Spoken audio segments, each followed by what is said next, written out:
ұйымдастырылған оқу қызметіміз тақырыбы бауырсақ ертегісі. Мақсаты ертегіні көңіл қойып тыңдауға, ертегі кейіпкерлерін атау арқылы тілдерін дамыту, жетілдіру, тапсырма орындату, қол моторикасын дамыту. Ал балалар, ертегі әлемге саяхатқа барамыз ба? Бармас бұрын алдымен шаттық шеңберін жасап алайық. Орнымыздан тұрамыз. Сәлем саған алтын күн.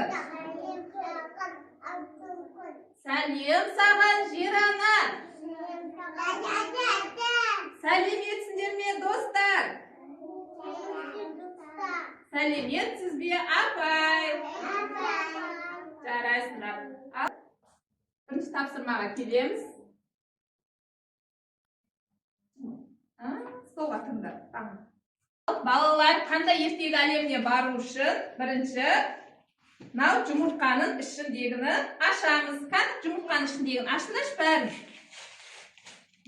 Ашамыз бәрін.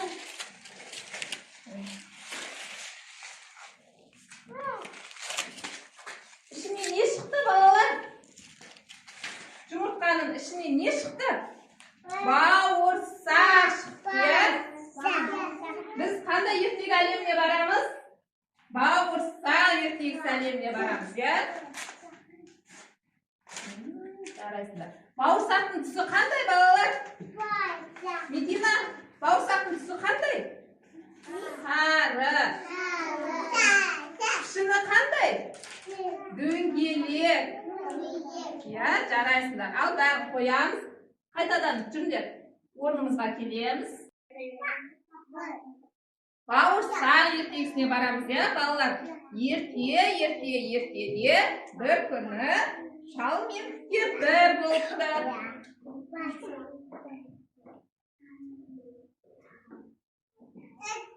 Маған бауырсақ пісіріп берші депті. Әжесі қойманың түгін көрсе, ода бар болар депті. Әжесі жарайды деп, қойманың түгін көріп, ыстық бауырсақ пісіріп, терезенің алдына қойып қойыпты. Терезенің алдында тұрған бауырсақ домалап орманға қарай домалап кетті.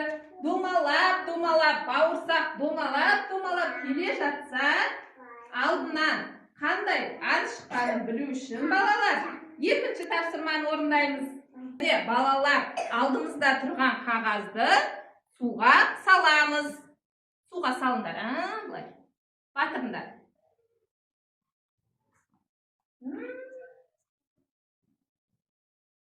Былай батырамыз. Ішінен не шықты балалар?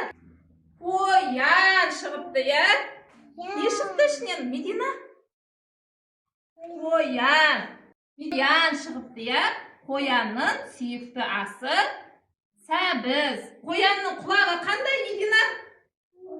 Ұзын. Жарайсың, Асан. Қоянның құлағы ұзын екен.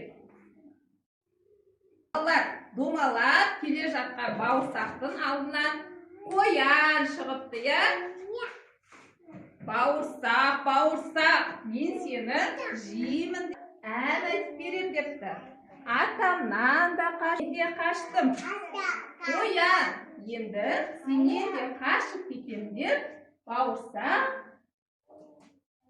қояннан қашып кетті. Бауырсақ қояннан қашып домалап келе жатса, алдынан балалар қандай ат шыққанын білу үшін келесі тапсырманы орындаймыз.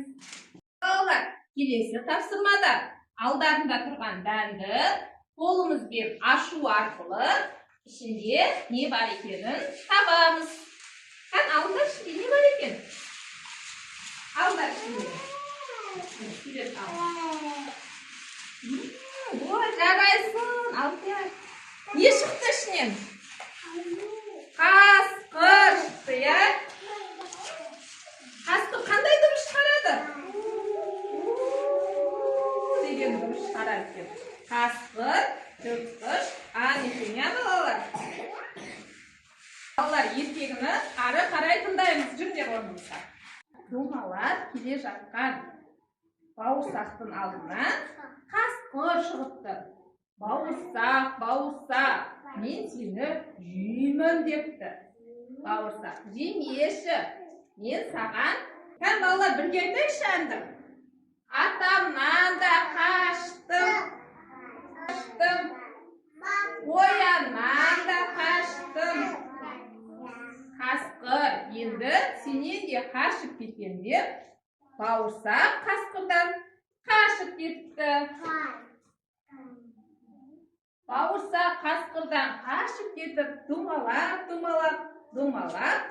келе жатса балалар, алдынан қандай аш шыққанын білу үшін келесі тапсырманы орындаймыз.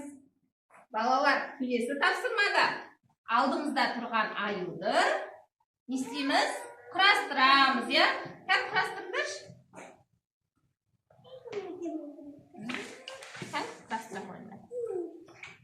Біреуден алындарда бәріміз. Жарайсыңдар, балалар. Не шықты? Аю шықты, я, Медина, я? Ой, жарайсыңдар, балалар. Аю шықты, я? Бауырсақтың алдынан аю шығады екен. Қандай сурет шықты құрастырған кезде? Қандай сурет шықты, Алин? Аю шықты, жарайсың. Балалар, бір сергіту сәтін жасап алайық. Келіңдер.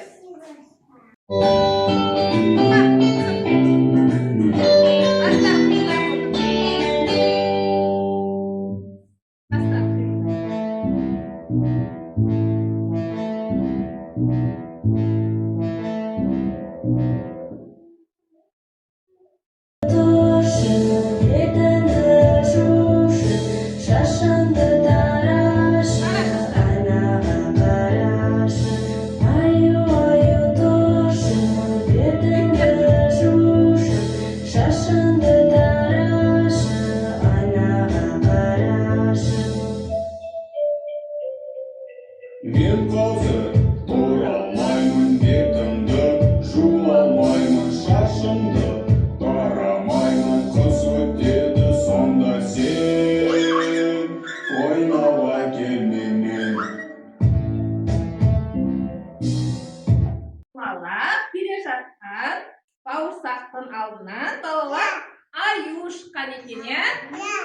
Бауырсақ, мен сені жеймін. Жемеші, мен саған ән айтып беремін. Ал бәріміз әнді бірге айтайықшы, балалар. Атамнан да қаштым,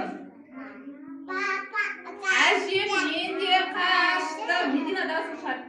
Қояннан да қаштым, қасқырдан да қаштым. Аю, енді сенен де қашып кетем деп, бауырсақ аюдан қашып кетті. Домалап келе жатқан балалар бауырсақтың алдынан қандай ән шығыпты? Түлкі шығыпты, я? Түлкі өте қу, айлакер ән екен. Бауырсақ, мен сені жеймін депті. Жемеші, мен саған ән айтып берем депті. Әнді балалар бәріміз бірге айтайықшы. Мен қаштым, әжемнен де қаштым, қояннан да қаштым, қасқырдан да қаштым, аюдан да қаштым. Түлкі, енді сенен де қашып кетем деп айтып атқанда, түлкі өте қу болғандықтан, бауырсақ, мен сенің даусыңды естімей жатырмын депті. Балалар, келесі тапсырмаға келеміз. Балалар, түлкі бауырсаққа, мен сенің әніңді естімей жатырмын. Сен жақсы ән айтады екенсің ғой. Тұмсығыма қонып айт депті. Сонымен бауырсақ түлкінің тұмсығына қонып, Енді атамнан да қаштым деп ән айтып жатқан кезде түлкі бауырсақты ап деп жеп қойыпты. Айшаның түлкісі бауырсақты жеп қойды, иә? Жарайсыңдар. Мединаның түлкісі де бауырсақты жеп қойған екен, иә? Ертегі ұнады ма? Бүгінгі ертегі өте қызықты болды, иә? Жарайсыңдар. Әні балалар ертегідегі кейіпкерлерді айтайықшы. Бауырсақ, ата, әже, қоян, қасқыр, аю, түлкі. Жарайсыңдар балалар.